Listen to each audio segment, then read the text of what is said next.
Hello అందరికీ welcome to Shannu vlogs. ఈరోజు వచ్చేసి మామిడికాయ పులిహోర అయితే చూపిస్తున్నాను. చాలా సింపుల్గా అయితే చేసుకోవచ్చు. ఎలా చేసుకోవాలో మీరు కూడా చూసేయండి. ముందుగా ఒక ప్యాన్ తీసుకొని అందులో ఆయిల్ అయితే వేసుకుంటాను. కొద్దిగా ఎక్కువైతే వేసుకుంటున్నాను. అలాగే శనగపప్పు, ఆవాలు, మినప్పప్పు వేసుకొని ఫ్రై అయితే చేసుకుంటున్నాను. ఇది లైట్గా ఫ్రై అవ్వాలి. మళ్ళీ ఎక్కువగా ఫ్రై అయిపోయినా మాడిపోతాయి. సిమ్లో మీడియం ఫ్లేమ్లో పెట్టుకొని అయితే ఫ్రై చేసుకోవాలి. ఇందులో 4-5 ఎండుమిర్చి అయితే తుంచుకొని అయితే వేసుకుంటున్నాను. మీ కారానికి తగ్గట్టు అలాగే పచ్చిమిర్చి కూడా కట్ చేసి అయితే వేసుకుంటున్నాను. ఇదంతా బాగా ఫ్రై అయిపోవాలి. ఇదంతా బాగా ఫ్రై అయిపోయిన తర్వాత పచ్చి కరివేపాకు అయితే వేసుకుంటున్నాను. ఫ్లేవర్ అయితే చాలా బాగుంటుంది. ఎక్కువ టైం ఏం పట్టదు. చాలా తక్కువ టైంలో సింపుల్గా అయితే చేసేసుకోవచ్చు. టేస్ట్ కూడా చాలా బాగుంటుంది. చాలామంది చాలా రకాలుగా చేస్తారు కదా, నేనైతే ఇలా చేస్తాను. ఇదంతా ఫ్రై అయిపోయిన తర్వాత ముందుగానే మామిడికాయ తురుము అయితే పెట్టుకున్నాను.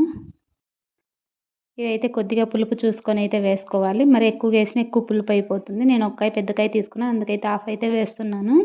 ఇంకొద్దిగా పక్కన పెట్టాను. అది ఎందుకనేసి తర్వాత చెప్తాను మీకు లాస్ట్లో. ఇలా అంతా కొద్దిగా ఫ్రై అయిపోయిన తర్వాత ఇందులోనే కొద్దిగా పసుపు అయితే వేసుకుంటున్నాను. 1/2 టేబుల్ స్పూన్ అయితే వేసుకుంటున్నాను. ఇది కూడా పచ్చివాసన పోయే వరకు అయితే ఫ్రై చేసుకోవాలి. ఇందులో టేస్ట్కి తగినట్టు సాల్ట్ కూడా వేసుకుంటున్నాను. వేసుకొని అయితే బాగా అంతా ఫ్రై చేసుకోవాలి. అడుగంటకుండా. ఎక్కువ మంట పెట్టినా కూడా మాడిపోతుంది. అందుకని మీడియం ఫ్లేమ్లో పెట్టుకొని ఇదైతే ఫ్రై చేసుకోవాలి ఆయిల్ పైకి వచ్చే వరకు. అంతే, స్టవ్ ఆఫ్ చేసుకోవడమే. ముందుగా రైస్ చేసి పెట్టుకుంటాం కదా, అదైతే చల్లారి పెట్టుకొని అయితే వేసుకుంటున్నాను. ఇదంతా బాగా కలిపేసుకోవాలి.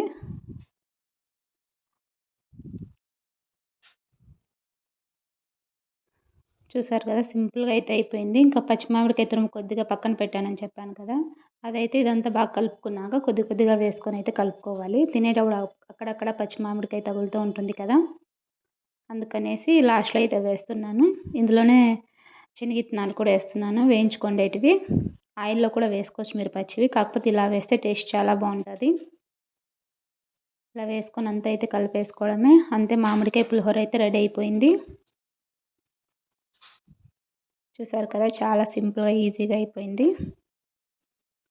చాలా తక్కువ టైంలోనే చేసుకోవచ్చు. టేస్ట్ కూడా చాలా బాగుంటుంది. ఈ వీడియో మీకు నచ్చిందని అనుకుంటున్నాను. నచ్చితే లైక్ చేయండి, షేర్ చేయండి, కామెంట్ చేయండి.